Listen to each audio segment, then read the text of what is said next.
প্রিয় দর্শক, স্বাগত জানাচ্ছি বরেন্দ্র সংবাদে, সাথে আছি বিথি ঘোষ। শুরুতে জানিয়ে দিচ্ছি সংবাদ শিরোনাম।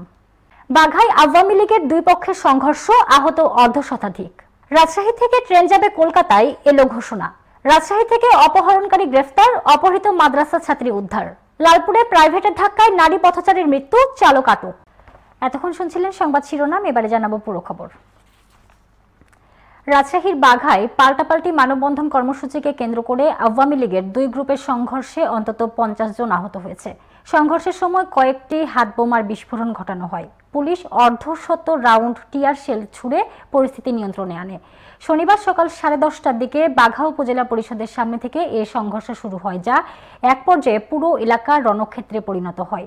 সংঘর্ষে আহতদের বাঘা উপজেলা স্বাস্থ্য কমপ্লেক্সে ও রাজশাহী মেডিকেল কলেজ হাসপাতালে পাঠানো হয়।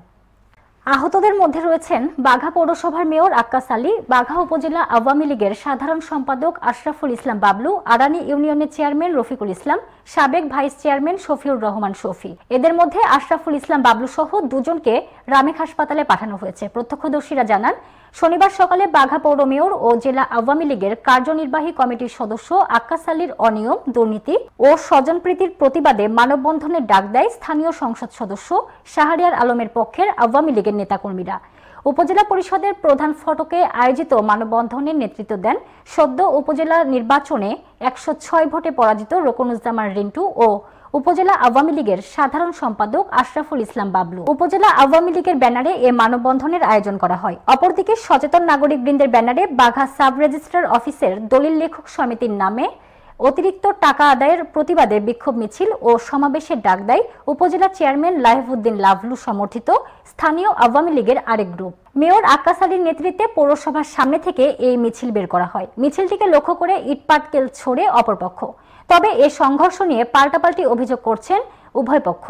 উপজেলা চেয়ারম্যান লাভলু গ্রুপের সমর্থকদের দাবি, মানববন্ধন থেকে তাদের বিক্ষোভ মিছিলে হামলা করা হয়েছে। আর এমপি শাহরিয়ার গ্রুপের সমর্থকরা দাবি করেছেন, মিছিল নিয়ে এসে তাদের মানববন্ধনে হামলা করা হয়েছে।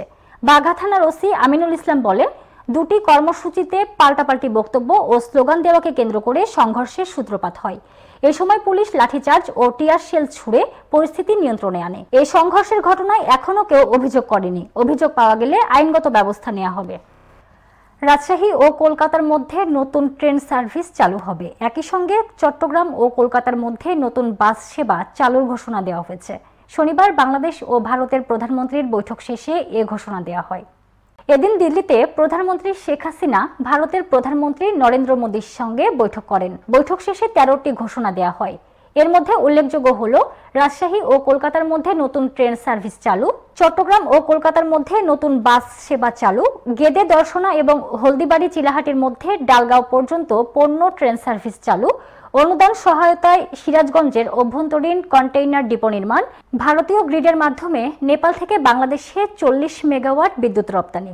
ভারতের প্রধানমন্ত্রী নরেন্দ্র মোদীর আমন্ত্রণে শুক্রবার দিল্লি সফরে যান প্রধানমন্ত্রী শেখ হাসিনা। বিজেপি জোট টানা তৃতীয়বারের মতো সরকার গঠনের পর ভারতে কোনো সরকার প্রধানের এটি প্রথম দ্বিপাক্ষিক সফর। শনিবার ভারতের প্রধানমন্ত্রী নরেন্দ্র মোদীর সঙ্গে বৈঠক করেন শেখ হাসিনা। রাজশাহী র্যাব 5-এর সদস্যরা অভিযান চালিয়ে এক অপহরণকারীকে গ্রেফতার করেছে। একই সাথে উদ্ধার হয়েছে এক অপহৃত মাদ্রাসা ছাত্রী। শুক্রবার রাত 2:30টার দিকে নগরীর বড়বনগ্রাম পাচানিপাড়া এলাকা থেকে অপহরণকারীকে গ্রেফতার ও অপহৃতকে উদ্ধার করে র্যাব মোল্লাপাড়া ক্যাম্পের সদস্যরা। গ্রেফতারকৃত অপহরণকারী রানীনগর এলাকার মোজাম্মেল হকের ছেলে শিহাবুল ইসলাম। শনিবার দুপুরে র্যাবের পাঠানো এক সংবাদ বিজ্ঞপ্তিতে এসব জানানো হয়। অপহৃত রাফিয়া তারান্নুম রাজশাহী নগরীর রেশমপট্টি মহিলা ফাজিল মাদ্রাসার 10ম শ্রেণীর ছাত্রী। রাফিয়া মাদ্রাসায় যাওয়া আসার পথে প্রায় 8 মাস পূর্বে শিহাবুল ইসলাম পাপুলের সাথে বন্ধুত্ব হয়। বন্ধুত্বের সূত্র ধরে শিহাবুল রাফিয়াকে প্রেমের প্রস্তাব দিয়ে আসছিল। এতে রাফিয়া রাজি না হলে গত 10 জুন রাফিয়া মাদ্রাসায় যাওয়ার সময় শিহাবুল তার সহযোগীদের নিয়ে মাইক্রোবাসে তাকে অপহরণ করে। এরই প্রেক্ষিতে গত 22 জুন রাফিয়ার পরিবারের লোকজন বোয়ালিয়া থানায় একটি অপহরণ মামলা দায়ের করেন। মামলার বিষয়টি থানার তদন্ত কর্মকর্তা র্যাবকে জানায়। র্যাব নগরীর বড়বনগ্রাম পাচানিপাড়া এলাকা থেকে অপহরণকারী শিহাবুল ইসলামকে গ্রেফতার এবং অপহৃতকে উদ্ধার করে। পরে শিহাবুলকে নগরীর বোয়ালিয়া থানায় সোপর্দ করে র্যাব।